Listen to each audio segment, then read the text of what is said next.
Hello friends, welcome back to another blog video. আজকের ভিডিওতে দেখাবো আমার গ্রামের বাড়ির বাগানের কিছু চিত্র। তো চলুন, ফার্স্ট অফ অল যেটা দেখি সেটা হচ্ছে লটকনের প্রথম গাছটা। সেটা খুব পুরানো একটা গাছ বাগানের। দেখেন আগা থেকে গোড়া পর্যন্ত শুধু লটকন আর লটকন। দৃষ্টিনন্দন এই লটকনগুলো দেখলে আসলে চোখ ফেরানো যায় না। বর্তমান সময়ে এই ফলটার সিজন হচ্ছে বাংলাদেশে উপযুক্ত এই সময়টাতেই। খুব ভালো লাগছে আমার কাছে। গ্রামের বাড়িতে এসেছি দীর্ঘদিন পর ছুটি কাটাতে। তো ছুটিটা আনন্দের সহিত কেটেছে, যাকে এক কথা বলে কোয়ালিটি টাইম। দেখুন এই কোয়ালিটি টাইমে এই মনোমুগ্ধকর দৃশ্যগুলা ক্যামেরা বন্দি করে নিলাম। ভাবলাম আপনাদের সাথে শেয়ার করি, আপনাদেরকে একটু দেখালে হয়তো বা নিজের কাছেও শান্তি লাগবে। আপনাদেরকেও মানে আমন্ত্রণ রইল আমার বাড়িতে এসে লটকনের আপ্যায়ন করব। আপনাদেরকে আসলে অবশ্যই লটকনের দাওয়াত রইল। দেখেন একটা গাছ আগা থেকে গোড়া পর্যন্তই লটকন এভাবেই ঝুলে আছে। খুবই সুন্দর মনোমুগ্ধকর একটি দৃশ্য।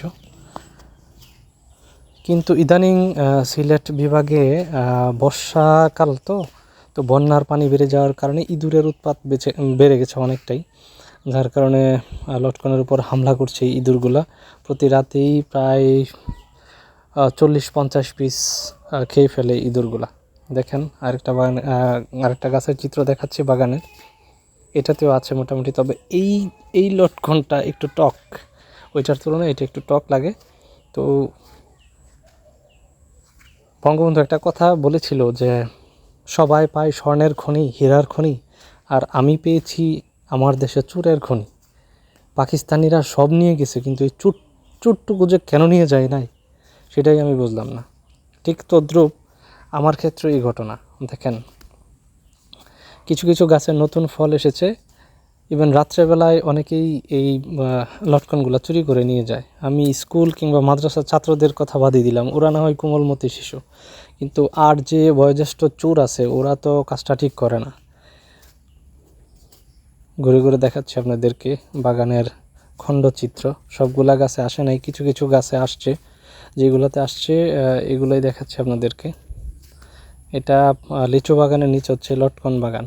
দেখেন ইঁদুর কিভাবে খেয়েছে, মাঝখানের অংশটুকু খেয়ে শুধু খোসাটুকু ফেলে চলে গেছে এই ইঁদুরগুলা। ইঁদুরের উৎপাত ইদানিং খুব বেশি, বর্ষাকাল বলে কথা। এটা এখনও পরিপূর্ণ পাকে নাই। পাকলে লটকনগুলা হলুদ আকার ধারণ করে। যখনই হলুদ আকার ধারণ করবে তখনই বুঝতে হবে যে আমাদের কিংবা আমার বাগানের লটকন পরিপক্ক, এখন খাওয়া যায়, মানে বাজারজাত করা যায়। তো আমার ভিডিওটি ভালো লাগলে অবশ্যই লাইক, কমেন্ট, শেয়ার করবেন। আর সবাইকে লটকনের দাওয়াত রইল, আমার বাড়িতে আসবেন।